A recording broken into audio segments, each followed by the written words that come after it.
Les Lorrains de l'étranger, le podcast qui vous fait découvrir la vie de Lorrains expatriés dans d'autres pays du monde. Et pour ce troisième numéro du podcast Les Lorrains de l'étranger, j'ai avec moi aujourd'hui Marie Catil. Salut Marie.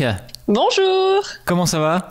Ça va bien, ça va super. On est en mode confinement, donc ça va super, mais à l'intérieur quand même.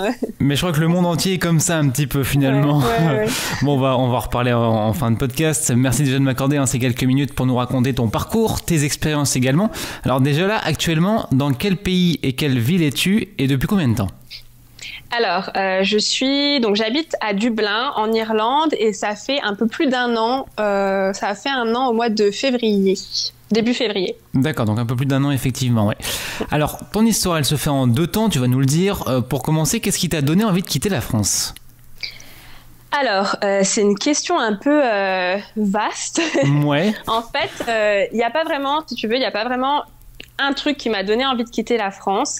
Et c'est pas tellement que j'avais envie de quitter la France parce qu'il y avait des choses que j'aimais pas. C'est plutôt que j'ai eu envie d'aller vivre ailleurs parce qu'il y avait des choses que j'aimais. Tu vois, donc du coup, moi, quand j'étais petite, je me considère plus petite. Quand j'étais petite, j'étais fascinée par les États-Unis. En fait, j'ai d'abord été fascinée par l'anglais.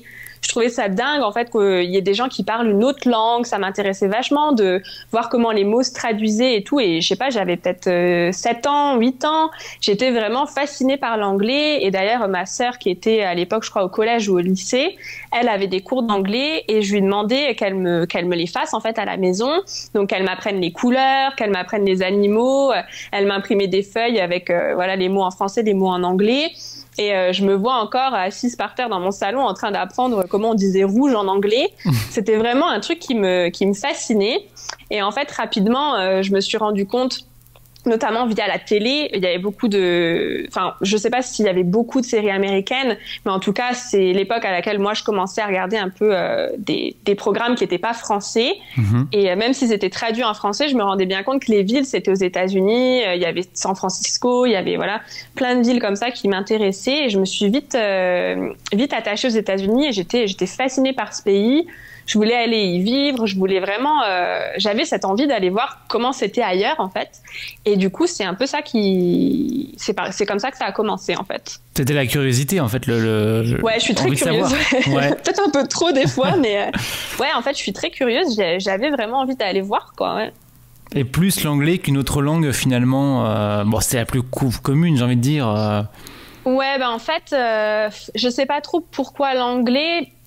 J'aimais bien, en fait, comme je suis aussi musicienne, j'étais beaucoup dans les chansons aussi, donc beaucoup dans la musique, dans les chansons en anglais. Donc il y avait aussi cet aspect que ça me permettait de comprendre les chansons, de comprendre les paroles et tout ça. Donc il y avait aussi ce côté-là qui me faisait me rattacher à l'anglais plus qu'à une autre langue, je pense, en tout cas. Ouais. Alors du coup, tu as passé quand même quelques temps aux États-Unis, raconte-nous, après le lycée. Ouais, donc en fait, j'ai passé mon bac en France. Donc j'ai passé mon bac et mon permis en France. Ensuite, j'ai eu 18 ans. Et une fois que j'ai eu 18 ans, je suis partie aux États-Unis. Donc moi, je suis partie en tant qu'étudiante d'échange avec un organisme pendant 1 an aux États-Unis. Donc, quand tu es étudiante d'échange, en fait, il y a plein de choses que tu n'as pas le droit de faire. Par exemple, tu peux pas travailler. Donc, c'est pas un visa travail, c'est pas un visa pour aller vraiment y habiter sur du long terme. C'est vraiment, tu es étudiant d'échange. Donc, tu dois aller au lycée américain. Tu habites avec une famille américaine. Donc, l'organisme, en fait, te trouve ta famille, te trouve le lycée qui est pas loin de la famille. Et du coup, il y a certaines règles à respecter, comme avoir des bonnes notes, faire partie de clubs. Enfin, c'est pas forcément une règle, mais ils t'encouragent quand même à faire partie des clubs au lycée et tout ça. Donc, c'est comme ça que je suis partie aux États-Unis. Et alors, dans une famille, c'est ça ? Ouais, en fait, t'es en famille d'accueil. Donc, il y a plusieurs... comment dire ? Il y a plusieurs façons de partir aux États-Unis comme ça pendant 1 an. Moi, ce que j'ai fait, c'était être étudiante d'échange. Donc, pendant toute l'année, j'étais dans la même famille d'accueil. Mais il y a aussi des programmes qui te permettent de faire 3 mois dans une famille, puis ensuite de changer 3 mois dans une autre. Et du coup, ça peut aussi te permettre de changer d'état, par exemple. Mais ça dépend des conditions. Tu sais, chaque programme a un peu ses offres. Et donc, ça varie un peu d'un organisme à un autre et suivant les formules que tu veux prendre et tout ça. Ouais. Alors, dans le tout premier podcast, j'avais interviewé une autre jeune femme qui, elle aussi, était partie aux États-Unis, mais ça c'était pas toujours bien passé avec ces différentes familles. On avait fait 3 en 1 an et demi, et à chaque fois, elle avait eu des galères. Comment ça s'est passé, toi Alors, il me semble que cette jeune femme, elle était partie en tant que fille au père. C'est ça. C'est ouais. ça. Mm-hmm. Alors, déjà, la première chose que je veux dire, c'est qu'entre être fille au père et étudiante d'échange, il y a déjà une grande différence. C'est que les filles au père, elles y vont pour travailler, pour s'occuper des enfants. Donc, elles sont aussi un peu rémunérées, je pense, en tout cas en général, pour ce travail-là, plus l'hébergement, elles sont blanchies et tout ça. Quand tu es étudiant d'échange, tu t'occupes pas du tout des enfants de la famille. S'il y en a, c'est vraiment tes frères et sœurs, quoi. T'es pas là pour les garder ou ce genre de choses. Et encore une fois, t'as pas le droit de travailler. Et en tant que fille au père, tu vas pas au lycée en tant que jeune fille américaine, en fait. Donc ça, c'est vraiment les 2 différences, juste au cas où il y a des gens qui nous écoutent et qui voudraient faire une ou l'autre des expériences. Il faut bien savoir, en fait, ce qu'on veut au départ et pas s'embarquer dans une des expériences alors que, par exemple, on voulait peut-être travailler ou ce genre de choses. Et du coup, c'était quoi ta question? Ouais, non, toi, ça a été ton côté avec ta famille là-bas, ouais. Ouais, alors en fait, non. En fait, dans ma première famille, ça s'est pas bien passé. Donc en fait, sur papier, ils étaient très bien parce qu'en fait, c'est l'organisme français qui correspond avec un organisme américain et c'est une des coordinatrices ou coordinateurs de l'organisme américain qui doit te choisir une famille en fonction du dossier que tu as fait avec l'organisme français. Donc en fait, sur le dossier, tu vas mettre, moi j'aimais l'escalade, je faisais de la guitare, donc on avait mis ça sur le dossier. Et du coup, aux États-Unis, ils m'ont trouvé une famille qui avait une guitare et le père faisait de l'escalade. Mais au-delà de ça, on n'avait rien en commun. Et au-delà de rien avoir en commun, parce que ça, c'est toujours quelque chose sur lequel tu peux travailler, ils n'avaient aucune communication avec moi, en tout cas, et ils me mettaient vachement de côté. Il n'y avait pas d'intégration. C'est quand même un programme d'échange. Donc, au-delà de l'échange avec l'école et tout, il y a l'échange avec la famille. Et en fait, moi, c'était très unilatéral, donc il y avait que moi qui échangeais. Ouais. Donc en gros, j'échangeais un peu avec un mur et c'était difficile parce que j'avais pas du tout de retour de leur part. Et en fait, ça s'est dégradé dans le sens où ils ont commencé à carrément être méchants. En fait, ils mentaient à mon propos, à ma coordinatrice. Ils mentaient à d'autres personnes aussi sur moi. Ils me disaient pas la vérité. Ils tournaient les choses d'une certaine façon pour que ça soit présenté d'une certaine façon qui n'était pas vraiment comment les choses s'étaient passées. Et aussi, l'organisme en fait nous encourage à faire partie de clubs au lycée américain parce que au lycée américain ils ont plein de clubs de sport, d'art, d'activités et tout ça après les cours. Et tous les jeunes pratiquement font partie d'un club. Donc l'organisme, le but de l'organisme c'est vraiment qu'on s'intègre en tant qu'étudiant d'échange, qu'on ait des amis, qu'on ait des bonnes notes, qu'avec la famille ça se passe bien, qu'on fasse les sorties avec l'école et tout ça. Comme n'importe qui en fait. Comme en fait le but c'est vraiment qu'on soit comme si on était américain et que ça avait toujours été notre culture, quoi. C'est vraiment ça. Et en fait, eux m'encourageaient pas du tout dans ce sens-là. Bien au contraire, en fait, ils voulaient jamais venir me chercher. Ils étaient pas du tout. Ils faisaient semblant en fait d'être pour le fait que je fasse partie d'un club. Et une fois que j'étais prise, il y avait plus personne. Et ils mentaient. Ils étaient vraiment mesquins. Enfin, je sais pas trop comment expliquer. C'était un peu de la manipulation aussi. Et du coup, moi, à un moment, je me suis dit, mais c'est pas possible parce qu'en fait, au-delà de tout ça, il y avait vraiment aucune communication, aucun échange. Je veux dire, ça faisait 1 semaine que j'étais là et un soir, ils sont partis tous les 2 en voiture.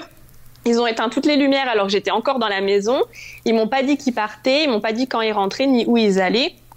Et en fait, il faut bien comprendre que là où j'étais, donc dans leur maison, c'était une maison au milieu de nulle part, en pleine forêt, avec les premiers voisins, ils étaient peut-être à 1 kilomètre, voire 2, voire 3. Et en fait, il y avait personne, il y avait rien. Ça faisait 1 semaine que j'étais là. J'avais un anglais correct, mais pas exceptionnel, parce qu'on y va quand même pour apprendre à parler anglais couramment. Ouais. Et du coup, je me suis retrouvée un peu paumée et je me suis dit, mais il y a quand même un problème. Tu plantes pas quelqu'un qui vient de l'étranger à 18 ans. Moi, en fait, à 18 ans, on pense qu'on a tout vu, tout connu, mais moi, j'étais hyper jeune, en fait. Et moi, dans ma tête, je me suis vite rendu compte qu'il y avait quelque chose qui n'allait pas parce que du coup, il me prévenait pas, il m'avait même pas laissé un numéro à appeler en cas de problème. Et du coup, un soir, en fait, il s'est passé plusieurs trucs d'affilée. Un soir, je suis rentrée, j'ai dit, je peux plus. En fait, mes parents, ils avaient payé 8 000 € à l'époque pour que je puisse passer l'année aux États-Unis. Donc, on paye l'organisme. Hein. Ouais. Et moi, je m'étais dit, moi, je fais pas 10 mois comme ça à gâcher en fait les 8 000 € de mes parents. C'est pas possible. À un moment, il faut quand même être réaliste. Si les gens qui m'accueillent, ils ont pas envie d'échanger, ils ont pas envie de faire partie de l'aventure, ben c'est pas grave. Il faut qu'on trouve une autre famille. Mais moi, je reste pas là, quoi. C'est pas possible. Et j'avais aucune envie de rentrer en France, bien sûr. Surtout que à l'école et avec tout le monde, en fait, tout se passait extrêmement bien. J'étais hyper bien intégrée. J'avais vraiment aucun problème. J'avais des super notes en cours. J'arrivais à suivre. Je faisais tous les devoirs, mais il n'y avait pas vraiment beaucoup de devoirs. Mais j'étais bien intégrée. Tout le monde avait une très bonne image de moi. Et il y avait que eux, en fait, qui posaient problème. Du coup, j'ai contacté ma coordinatrice locale, qui était super. J'ai eu vraiment beaucoup de chance d'avoir une très bonne coordinatrice locale et qui a vu qu'il y avait un problème. En fait, elle a bien vu que ça n'allait pas. Et du coup, elle m'a changé de famille.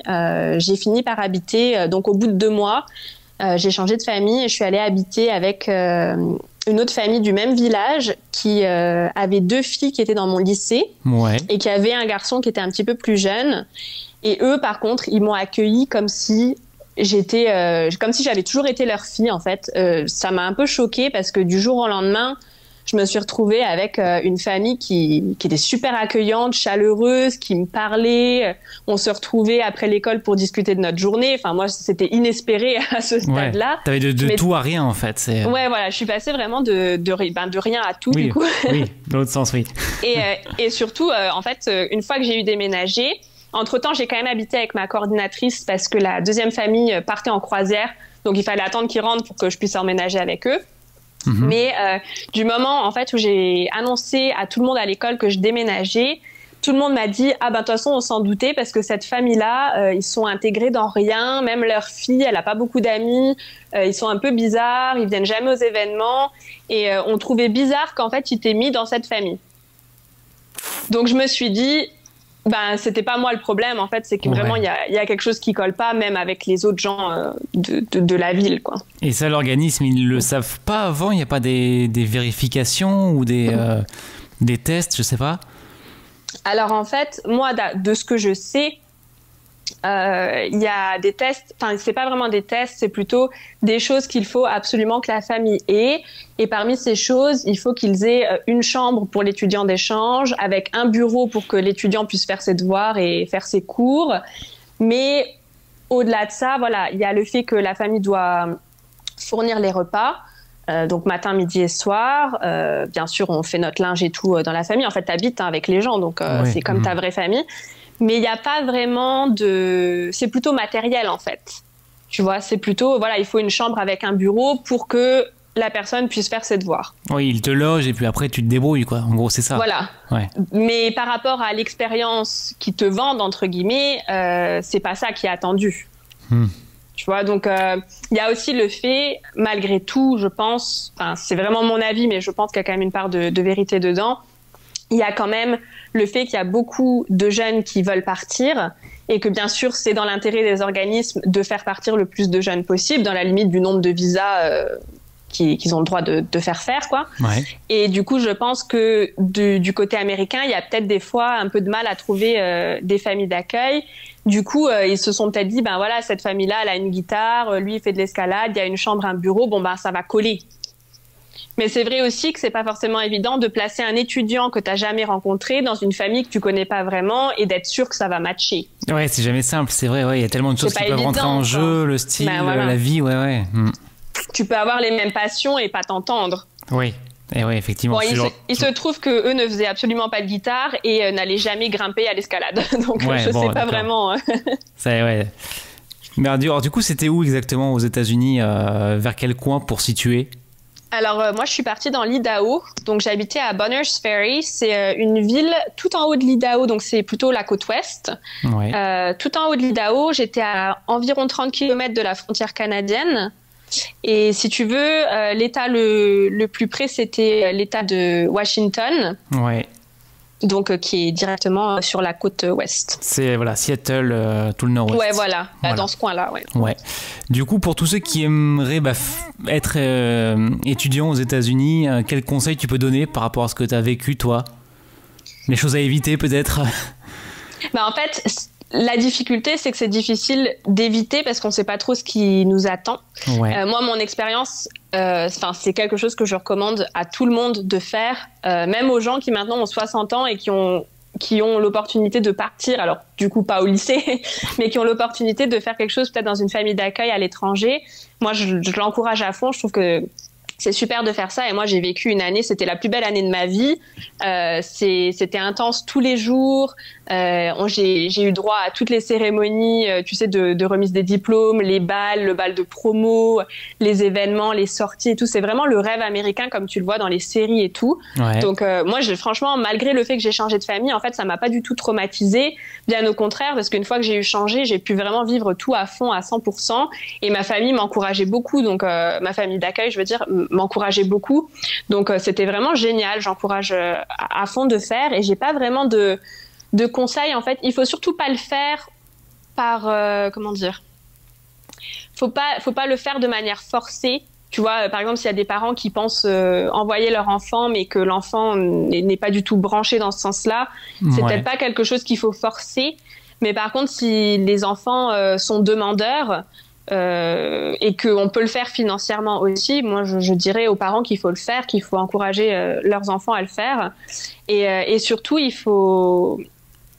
Tu vois, tu peux pas savoir ce qui va t'arriver, tu peux pas savoir dans quelle famille tu vas tomber, si tu vas t'entendre avec les gens du lycée, parce que il y a autant de lycées que il y a autant de familles, de lycées que d'États. Les États-Unis, c'est très grand. Moi, l'expérience que j'ai vécue, c'est pas la même qu'un autre étudiant d'échange qui était peut-être sur la côte Est à la même époque. Tu vois, ça peut être complètement différent. Ça dépend si tu tombes dans une grande ville, dans une petite ville. La culture est différente. Tu vois, si tu tombes au Texas, c'est peut-être pas la même mentalité que dans l'Idaho qui est complètement au nord. Donc tu peux pas vraiment prédire ce qui va t'arriver, mais je pense qu'il faut surtout se sentir prêt à le faire, en fait, c'est ça? Ouais. Et puis moi, j'avais confiance en moi, en fait. J'avais pas du tout peur de partir. Moi, je suis partie, j'étais heureuse de partir, j'étais heureuse de monter dans l'avion. J'attendais de voir, en fait, ce qui allait m'arriver. C'était excitant, j'avais pas du tout peur et je pense que ça aide énormément parce qu'en fait, quand il a fallu que je change de famille, j'ai fait tout toute seule et je l'ai dit à mes parents qu'une fois que j'avais changé. Donc, je me suis débrouillée avec l'organisme et j'avais pas peur de le faire toute seule. Après, les jeunes qui sont peut-être un peu plus réservés, qui ont peut-être un peu plus peur, ça peut être aussi un moyen un peu de se libérer de tout ça et de s'ouvrir au monde. Et je pense que quand on est tout seul dans une famille et qu'il faut régler les problèmes, qu'on est devant des problèmes et qu'on n'a pas le choix que de les régler tout seul, je pense qu'on se trouve soi-même, en fait. Surtout avec une langue qu'on maîtrise peut-être pas à 100% aussi. Oui, en plus, oui. Mais je pense qu'on a tous une résilience en nous dont on n'a pas forcément conscience, pardon. Et du coup, je pense que quand on est mis devant le fait et qu'on n'a pas le choix que de se débrouiller tout seul, on trouve cette résilience en nous et on se révèle à nous-mêmes en se disant « Ah, mais je savais pas que j'étais capable de faire ça. Ah, mais en fait, quand j'ai besoin, je parle vachement bien anglais par rapport à mes cours d'anglais où j'étais pas du tout intéressée. » Tu vois, tu trouves une partie de toi que tu connaissais pas et en fait, tu te dis « Mais je suis vachement plus forte ou plus fort que ce que je pensais et je peux vraiment me débrouiller toute seule ou tout seul. » Et du coup, je pense que c'est assez révélateur de ce qu'on est capable de faire. Donc, j'ai pas vraiment de conseils. Moi, je pense qu'on est tous capables de le faire. Et même si parfois, il y a un petit peu des obstacles comme ça qui se mettent sur la route, on est capable de faire face et de trouver des solutions. Et puis, ça fait partie de la vie, de l'expérience au final, comme tu le dis. Oui, en plus, la vie est faite comme ça. Hein. On peut pas faire grand-chose et puis on peut jamais prédire de toute manière. Donc, une belle année globalement aux États-Unis. Ensuite, tu es revenu en France ensuite. Ouais, ensuite, je suis revenue en France pour mes études à l'université. Donc, j'ai fait 5 ans d'études de droit. Ouais. Voilà, j'ai rien d'autre à ajouter là-dessus. D'accord. C'était où? C'était à Metz? Non, j'ai fait mes études à Nancy. J'ai fait une licence de droit common law, donc droit français et droit anglais, entre guillemets. Et j'ai fait ensuite un master. Donc, j'ai un master en droit international et européen des affaires. Ok. Et donc, par la suite, c'est le nouveau départ. Et cette fois-ci, tu as été en Irlande. Ouais, en fait, donc j'ai fait 5 ans d'études en France, mais j'ai passé 2 années de plus. Donc j'ai été environ 6-7 ans en France entre les deux. Et c'était bon, j'en avais marre. Ouais. J'avais envie de repartir, ouais. C'était vraiment... en fait, moi, j'ai jamais vraiment vu ma vie en France. J'ai jamais vraiment... je me suis jamais dit, je vais acheter une maison dans mon village où mes parents habitent. Voilà, c'était pas du tout mon truc. Moi, j'avais envie de partir depuis toute jeune à l'aventure, à l'étranger, ouais. Ouais. Et je sais pas même pourquoi, vraiment, parce qu'en fait, moi, ma famille a toujours voyagé, pardon. Donc, ma famille a toujours voyagé. Mes grands-parents adoraient voyager aussi. Donc, on a toujours eu ce petit tic du voyage, si tu veux. Mais personne n'a jamais habité à l'étranger. Et moi, vraiment, c'était ce que j'avais envie de faire. Donc, je suis repartie en Irlande. Parce que j'en avais marre de rester en France, quoi. Mais alors, pourquoi l'Irlande ? Alors, pourquoi l'Irlande ? Oui. Pour plein de raisons. Déjà, parce que c'est l'Europe. Oui. Donc, parce que quand je suis partie aux États-Unis, tout ça, c'est bien beau, mais je savais que je partais que pour 1 an. Donc, tu te dis, pour 1 an, il va rien se passer de majeur, je vais vivre mon année, puis après, je rentre en France. Mais quand tu décides vraiment de t'installer pour au moins du moyen terme à l'étranger, il y a quand même plus de choses à prendre en compte. En tout cas, c'est mon avis personnel. Comme la santé, est-ce qu'on va avoir des enfants, voilà, il y a plein de choses. Aussi, forcément, oui, le travail, oui. Donc, il y a quand même plus de choses qui rentrent en compte. Donc, le fait que ce soit l'Europe, déjà, c'est quand même un peu rassurant. Après, je dis pas, hein, moi, j'ai plein de projets hors Europe, mais pour une première fois, en tout cas, ça paraissait... facile à réaliser, entre guillemets. Ouais, correct, on va dire, ouais. Ouais. Après, il y a le fait aussi que je connaissais Dublin. J'étais déjà venue plusieurs fois en tant que touriste, mais du coup, j'avais déjà vu la ville, j'avais déjà vu l'ambiance. C'était vraiment une ambiance qui me plaisait, entre la musique, le fait que c'est quand même un pays qui est très chaleureux, moi, je trouve. Je me sentais bien, donc du coup, ça m'attirait aussi pour y vivre. Et la troisième raison principale, c'est aussi que mon chéri, donc moi je suis en couple avec mon chéri qui est canadien, qui est aussi portugais, donc du coup il a la nationalité européenne. Et du coup il peut travailler et résider en Europe sans visa. Et lui, il a fait ses études à Belfast, donc en Irlande du Nord. Et il pouvait du coup travailler en Europe. Et on s'est dit en fait que Dublin c'était un bon compromis. C'était un peu à mi-chemin de nous deux. C'était parfait pour qu'on puisse vivre ensemble de manière concrète, parce qu'on a un petit peu habité en France ensemble. Mais c'est vrai que voilà, quand t'es à distance et tout, à un moment t'as aussi envie de te poser et de trouver vraiment ton chez toi. Et en fait, Dublin c'était parfait. Lui ne parle que anglais, donc du coup il pouvait pas vraiment habiter en France et travailler en France. Donc, du coup, c'était parfait, quoi. C'était à mi-chemin, ça nous correspondait à tous les deux. C'est une ville qu'on connaissait tous les deux. Donc, on savait aussi qu'on prenait pas forcément énormément de risques parce que c'est une ville qu'on aimait déjà, en fait. Ouais. Et puis finalement, même si ça plaisait pas, il y avait toujours moyen d'aller ailleurs rapidement. Comme tu disais, c'est l'Europe, c'est ouvert. Oui, voilà, oui, exactement. De toute façon, même si c'est pas en Europe, en fait, si ça te plaît pas, tu refais tes valises puis tu pars ailleurs. Ouais. Alors, comment s'est organisé ton départ de France au niveau de la famille ? Bon, t'avais pas de travail du coup en France, t'étais étudiante ? Ouais, alors en fait, moi j'étais étudiante en France et pour être complètement honnête, on a un petit peu mis nos affaires dans les valises et puis voilà, on est parti. À l'aventure. En fait, c'était moitié aventure, moitié pas aventure. On avait quand même tous les deux un job assuré en Irlande avant d'arriver. Donc, en fait, on a décidé vraiment d'emménager en Irlande le jour où on a su que tous les deux, on avait un travail qui nous correspondait parce que du coup, on a tous les deux fait des études longues. Donc, on voulait continuer nos carrières dans les domaines d'études et pas faire complètement autre chose. Par exemple, travailler dans des bars ou dans des pubs pour partir un peu en sac à dos. C'était pas comme ça qu'on voulait faire. Du coup, il fallait quand même qu'on ait un travail assuré qui nous plaise, qui nous corresponde et qui aille avec nos carrières. Et une fois que ça a été validé, en fait, on a pris nos affaires et on est parti. Du coup, tu fais quoi comme job là actuellement ?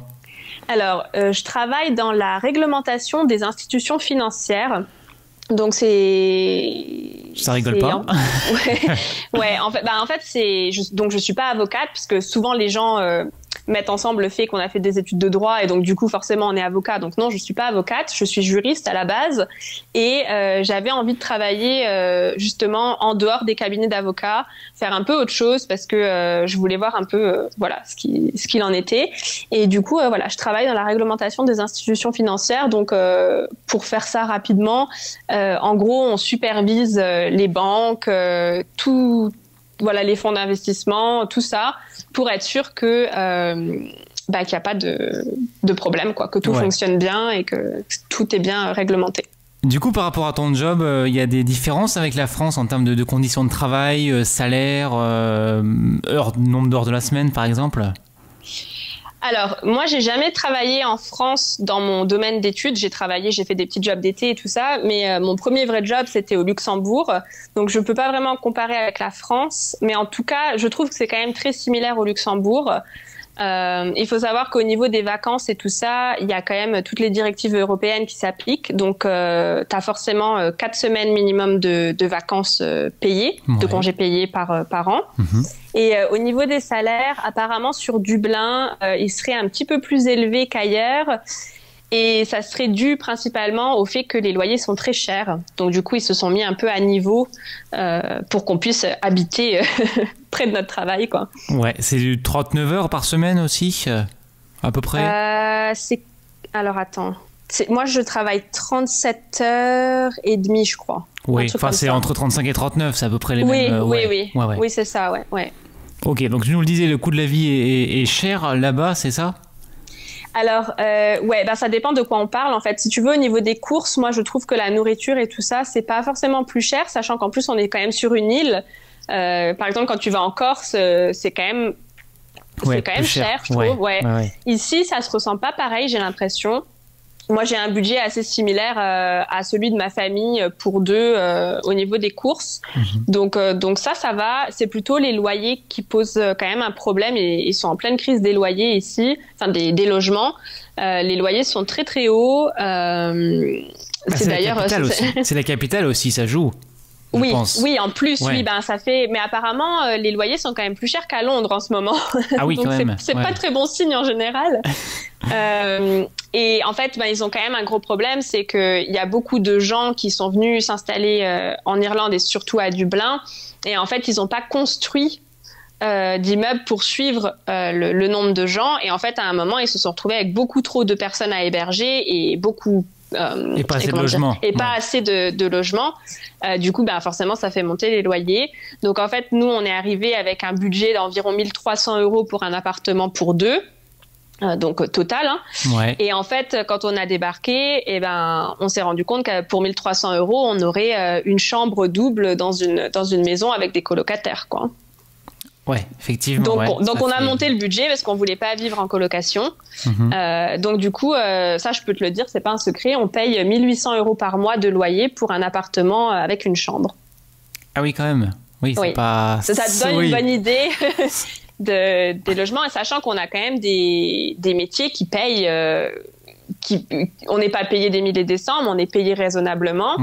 Mais il y a quand même il y a quand même une très très bonne partie de notre salaire qui part dans l'appartement. Ouais. Alors du coup, juste en parenthèse, par rapport à l'Angleterre, l'Irlande c'est à l'euro, hein. Ah oui, l'Irlande, c'est en euros. C'est à l'euro, ouais. On le sent bien passer d'ailleurs. Mais oui. Ok.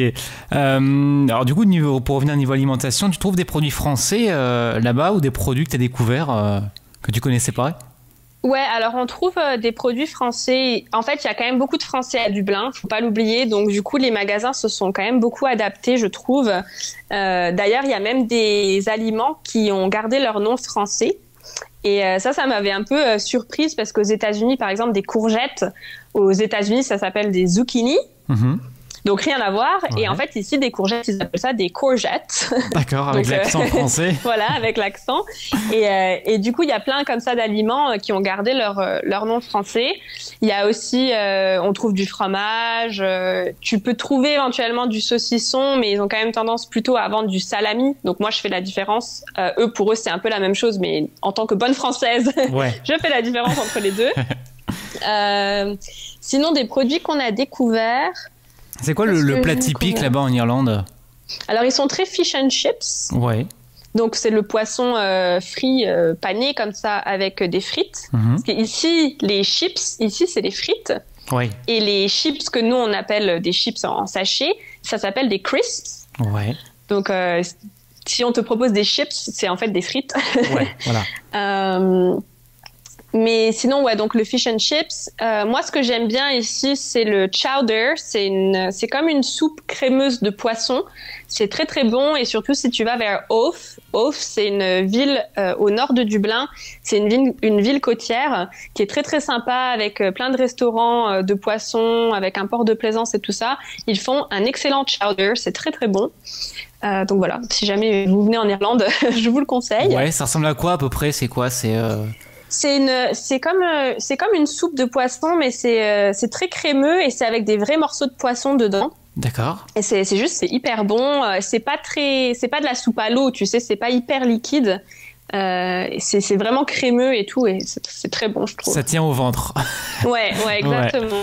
Ouais. Alors, hormis boulot, tu fais des activités là-bas sur place, sport ou association? Alors, non. Alors, en fait, donc je travaille ici la journée et le reste du temps, non, je fais pas partie d'association. Au niveau activité, ouais, on fait un peu de sport. Donc, il y a des salles de sport un peu partout. On s'est pas trop renseigné sur, tu sais, peut-être des activités sportives en extérieur et tout ça. Ouais. Mais il y a quand même des spots de surf en Irlande et qui sont apparemment très sympas et très populaires. Et ils font aussi, comment ça s'appelle, tu sais, le ski sur l'eau. Oui, je vois, j'ai plus le nom effectivement. Ouais. Et ça a l'air aussi d'être assez populaire. Ils ont un centre d'entraînement en plein Dublin. D'accord. C'est pas le kitesurfing? Quelque chose comme ça? Ça ressemble, mais il n'y a pas de cerf-volant, tu sais, de parachute, là. Ouais. Oui, je sais plus comment ça s'appelle, mais je vois l'image, mais j'ai plus le nom, ouais, effectivement. Ouais. Sinon, qu'est-ce qu'on a fait d'autre? En fait, comme c'est une capitale, il y a plein de choses à faire. Il y a pas mal de centres, un peu de jeux comme ça, avec de la vidéo en 3D ou avec un casque, et tu peux jouer en 3D. T'as l'impression vraiment d'être dans le jeu. Il y a des centres donc de jeux, il y a des assos qui font des activités peinture, parfois c'est des activités peinture dans les pubs, mais comme c'est une capitale, en fait, il y a beaucoup d'activités gratuites entre guillemets, comme aller te promener dans Temple Bar, aller te promener dans les parcs. Il y a le Stephen's Green Park, qui est un très très grand parc avec des étangs un peu comme ça au milieu et tout. Ouais. Il y a toutes les rues piétonnes comme Grafton Street et Henry Street, qui sont des rues commerçantes, mais qui sont aussi très bien décorées à Noël et tout ça. Donc il y a pas mal de choses à voir dans la ville. Il y a pas mal de musées aussi, notamment je sais plus comment il s'appelle, il y a un musée un peu national comme ça, qui est gratuit et qui est magnifique, qui est immense. Donc il y a plein de choses comme ça qu'on peut faire sans forcément avoir un abonnement ou tu vois. Ou un gros budget, oui, il y a plein de choses. Ou un gros budget, ouais. Facile à faire, ouais. Il y a aussi Trinity College, donc c'est une université qui est magnifique avec des bâtiments très anciens. Et ils ont une super bibliothèque qui s'appelle qui est la bibliothèque avec les Book of Kells. Et c'est donc des livres anciens rattachés à la Bible et tout. Enfin, c'est magnifique et ça vaut le coup d'œil et c'est aussi pour les petits budgets. Ok. Alors, justement, je pensais à un truc. Là, on enregistre, on est le 14 mars. Si je me trompe pas, dans 3 jours, c'est la Saint-Patrick. Ouais, mais alors cette année, la Saint-Patrick, Gaëtan... Oui, alors effectivement. Elle est un petit peu compromise. D'ailleurs, on pensait pas en fait qu'ils allaient l'annuler, mais entre guillemets, elle est annulée. Ils ont annulé la parade. Donc nous, on a eu la chance de faire la Saint-Patrick l'année dernière quand même, parce qu'on était déjà en Irlande. Comment ça se passe du coup, une Saint-Patrick normale, on va dire? Ouais, alors une Saint-Patrick normale, déjà, la Saint-Patrick, elle commence bien avant le mardi, donc... Là, c'est mardi qui vient, mardi prochain. Ouais. La Saint-Patrick, elle a commencé. Hein. C'est un peu la Saint-Patrick toute l'année quand même, faut pas se le cacher. Mais voilà, tu vas avoir les gens qui vont s'habiller en vert avec des léprechauns un peu partout. Voilà, la bouteille à la main, la bière à la main. On se retrouve dans les pubs et tout. Il y a le jour de la Saint-Patrick, il y a une grande parade en plein centre-ville. Alors, je t'avoue que nous, on a été un petit peu déçus l'année dernière parce qu'on s'attendait à une parade vraiment axée sur l'Irlande, la Saint-Patrick, avec des chars vraiment représentatifs peut-être des différentes parties de l'Irlande ou ce genre de choses. Et en fait, c'est plus une parade pour mettre en avant les écoles, les universités. Donc, il y a les jeunes qui défilent, mais je crois que le thème l'année dernière, c'était féerique ou quelque chose comme ça. Donc, il y avait des fées, il y avait un peu de déguisement, il y avait quelques chars et tout, mais il y avait quand même beaucoup de gens au sol qui défilaient pour représenter leurs écoles. Et ça m'a fait un petit peu penser aux États-Unis, tu vois, parce que ils sont quand même fiers de montrer, voilà, leur école, ce qu'ils ont fait et tout ça. Mais c'est vrai que c'était pas très très axé sur l'Irlande en soi. C'était plus de la pub, enfin un coup de communication. Ouais, un petit peu, ouais, si on veut dire ça comme ça, ouais. Mais sinon, à part la parade, il y a pas mal de choses qui se passent. Il y a toujours des musiciens dans la rue de toute façon. Et puis en général, ça se finit quand même au pub. Il y a surtout beaucoup de monde le jour de la Saint-Patrick. Oui, c'est la bonne ambiance en fait. Ouais. C'est vraiment la bonne ambiance, la chaleur humaine, surtout dans les pubs. et voilà, c'est très sympa. Sympa. Donc c'est pas une légende qu'on raconte qu'en Irlande on boit beaucoup. Ah non, c'est pas une légende. Non. Ah non, c'est très, c'est très vrai. Ouais, c'est vrai. Ah oui. Ok. Alors du coup, niveau actualité, c'est vrai qu'on en parlait même au début. C'est le coronavirus, forcément. Ça fait longtemps qu'il y a eu les premiers cas en Irlande ou c'est assez récent? Alors non, le premier cas en Irlande, il est très récent. Je crois que c'était peut-être il y a une semaine ou deux. Ouais. Donc en fait, on a été touché quand même assez longtemps après tous les autres pays. Parce qu'on est aussi loin, d'ailleurs, le mot courait qu'on n'allait pas être touché. Le fait que ce soit une île, c'est vrai que le fait que vous soyez un peu isolé pourrait faire en sorte que vous soyez moins touché, mais... Ouais, mais en fait, non, parce qu'avec les avions et tout ça... oui. De toute façon, je pense... Enfin, le bruit qui court, c'est que c'est le premier avion qui a atterri avec, je sais plus, des supporters italiens, je crois que c'était. Apparemment, c'est de là que viennent les premiers cas. Bon, moi, j'en sais rien, mais bon, de toute manière, avec les avions, le tourisme et tout ça, c'est pratiquement inévitable. Oui, ça va vite, quoi. C'est vrai que ça va vite, hein, voilà. Ouais. Donc oui, effectivement, ça, c'est ce qui se passe en ce moment, ouais. Ça fait la une de l'actu, forcément, aussi là-bas. Ouais, si tu veux, pour l'actualité, il y a quelques semaines, c'était le Brexit. Ouais. Parce qu'on est quand même hyper concernés, hein, et c'est nos voisins, donc du coup, on est très concernés, surtout avec l'Irlande du Nord et l'histoire qui est entre l'Irlande du Nord et la République d'Irlande. Ouais, ça se passe du coup comment du coup le Brexit en Irlande? Le Brexit en Irlande, c'est surtout, pour moi, pour mon job, c'est surtout s'assurer que les entreprises qu'on supervise sont prêtes pour le Brexit. Ouais. Mais il y a aussi le fait que de toute manière, personne ne peut prédire ce qui va se passer. Ouais. Économiquement, ça s'est déjà un petit peu ressenti ou pas spécialement? Non. Moi j'ai pas l'impression, mais bon, je suis pas assez expérimentée non plus pour, tu vois, pour donner vraiment un avis d'expert sur la question. Ouais. Oui, mais dans la vie de tous les jours, voilà, il y a pas eu de conséquences pour le particulier, non, c'est pas. Non. Tu sais, tant que les pubs sont ouverts, tout va bien. Après, c'est un peu un cliché. Après là, avec le coronavirus, les pubs ferment, donc ça donne en général quand même c'est un peu un thermomètre, tu vois, quand les pubs commencent à fermer, c'est que quand même les gens s'inquiètent un peu. Là, j'ai vu qu'il y avait des diocèses qui avaient annulé les messes, notamment les messes par rapport à Pâques, où tu sais, ils font beaucoup de messes, ils sont quand même très religieux. En Irlande, la religion a une très forte importance. Et en fait, moi, je discutais avec mes copines irlandaises et elles m'ont dit, mais tu sais, quand on annule les messes, c'est vraiment exceptionnel, quoi. Ça n'est peut-être jamais arrivé dans l'histoire de l'Irlande d'annuler des messes. Donc, justement pour éviter les regroupements. Mais ça veut dire aussi quand même que les gens le prennent au sérieux. Ouais, même si finalement c'est arrivé plus tard et qu'il y a peut-être moins de cas, vous êtes quand même préparés et les gens sont conscients de ça. Ouais, mais en fait, c'est arrivé plus tard, mais l'Irlande, c'est vraiment pas grand. Donc, en fait, ça peut se répandre beaucoup plus rapidement. Ouais. Ok, ouais. Du coup, hormis ça, niveau actualité, est-ce que tu entends beaucoup parler de la France en général ou de ce qui se passe en France? Alors, pas vraiment. les nouvelles que j'ai de la France, en fait, me viennent principalement de ma famille, que j'ai au téléphone ou sur Internet et tout ça. Un peu de Facebook aussi, parce que malgré tout, les gens postent un peu ce qui se passe et tout, donc je me tiens un peu informée comme ça. De toute manière, les nouvelles principales me reviennent aux oreilles, hein, c'est le bouche à oreille, ça va vite.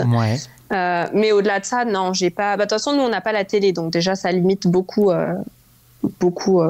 la circulation des informations. Et puis, mais sinon, ici, ce que j'entends, c'est ce qui se passe en Irlande. Principalement, Tout ce qui était gilets jaunes ou trucs comme ça, là-bas, ça n'a pas beaucoup parlé, non?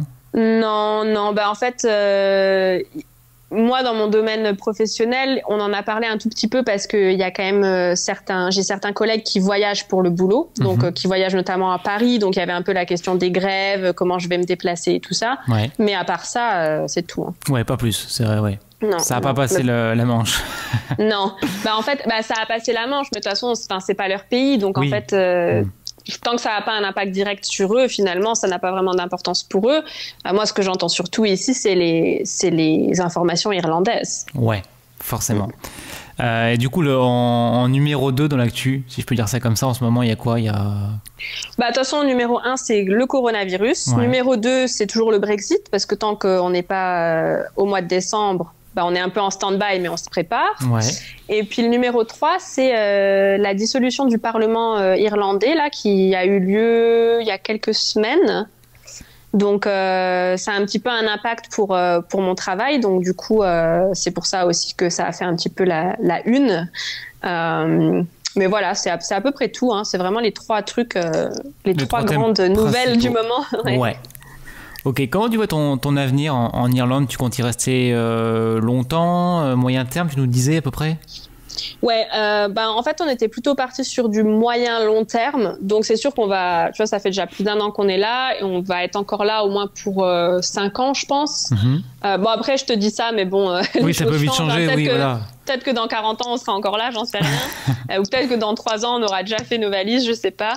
Mais en tout cas, voilà, on se donne à peu près entre 5 et 10 ans ici, au total. Et puis, je pense qu'après, on va aller habiter ailleurs. C'est pas forcément un pays dans lequel on se voit vivre pour toujours. Pas parce qu'on n'aime pas ou qu'on pense qu'on va se lasser ou ça, mais c'est juste que voilà, on a envie aussi d'aller habiter ailleurs pour voir autre chose. Tu vois, je t'ai dit que j'étais curieuse. Ça s'arrête pas du coup. Mais en tout cas, on est là quand même pour un petit moment. Même si rien n'est fixé au final et que... en fait, il faut pas oublier que donc Eric, mon chéri, est canadien et portugais, mais sa famille habite au Canada maintenant, et du coup, c'est toujours une option quand même pour éventuellement du très long terme. Et puis, on a quand même cette envie d'aller voir peut-être l'Australie ou d'autres pays anglophones. Donc voilà, on n'est pas prêt de s'arrêter, quoi. Qui vivra verra, comme on dit. Voilà, qui vivra verra, Tu reviens de temps en temps en France quand même ou Alors, ou pas du tout? Mais pas vraiment. La dernière fois que je suis revenue, c'était début septembre de l'année dernière. 2019, Et puis voilà, en fait, on n'est pas très loin de la France, c'est vrai, mais effectivement, sur un week-end, ça fait quand même court, tu vois. Prendre l'avion, je sais pas moi, le vendredi soir pour rentrer le dimanche soir, c'est quand même assez court. Et puis c'est quand même notre vie qui est ici. Donc moi, j'ai jamais eu dans l'optique de dire je vais habiter en Irlande, mais je rentre une semaine sur 2 en France. Tu vois, je suis pas étudiante où je rentre une semaine sur 2 chez mes parents. Donc on habite vraiment ici. C'est notre vie, elle est ici, donc même pour une semaine, non. Après, l'intérêt est moins finalement. Au mois de septembre, j'étais rentrée une semaine. Donc j'en ai profité pour aller voir ma famille et tout, forcément. Mais après, on a aussi, comme on travaille, de toute façon, on a des semaines de vacances quand même limitées au final. On n'est pas en vacances toute l'année. Et puis, on a aussi nos projets à nous, nos vacances à nous. Tu sais, quand tu es en vacances dans la famille. Et ça, je pense que, tu vois, les expatriés, des fois, on a un petit peu du mal à dire les choses parce qu'on veut pas que ce soit mal pris. Mais c'est vrai que quand on a emménagé ici, moi, j'avais un petit peu prévenu la famille en leur disant, voilà, nous, on va avoir peut-être 4-5 semaines de vacances. Et c'est pas 4-5 semaines semaines qu'on va venir passer soit avec la famille de l'un, soit avec la famille de l'autre, parce qu'en fait, après, t'es plus vraiment indépendant. Il faut faire comme ta famille veut faire. T'es un peu plus invité. T'es plus vraiment chez toi non plus. Ouais. Tu peux pas partir ailleurs parce que t'es en quelque sorte coincé. Bon. Ouais. En fait. T'as pris l'habitude de plus habiter avec tes parents, de plus habiter avec ta famille, donc t'es indépendant, tes parents te voient quand même encore un petit peu comme leur bébé, donc ils te disent quoi faire et tout, et en fait ça c'est sympa pendant une semaine, mais pas pendant un mois, quoi. Ouais. Donc en tout cas de notre avis, après chacun voit midi à sa porte, mais c'est vrai qu'il y a pas mal d'expatriés comme moi je suis et qui parfois disent voilà, cette année on passe encore un Noël loin de ma famille et je suis triste, et dans les commentaires les gens vont dire mais pourquoi tu rentres pas voir ta famille? Parce qu'en fait, tu peux pas toujours être... tu vois, tu peux pas toujours prendre sur ton temps libre pour aller voir ta famille parce que tu as aussi ta vie à toi, tout simplement. Oui, c'est ça, oui. Comme tu le dis, c'est vrai que tu as la vie là-bas et voilà, c'est comme ça, hein, oui, voilà. oui. Et ça fait partie du package. Ouais. Ça, c'est quelque chose qu'on savait quand on est venu ici. Ouais. Et parfait. Merci pour toutes tes réponses, Marie. Merci à toi. Cette transmission d'expérience, on va dire ça comme ça. Et puis nous, on va se retrouver bientôt pour un nouveau numéro de ce podcast consacré aux Lorrains de l'étranger.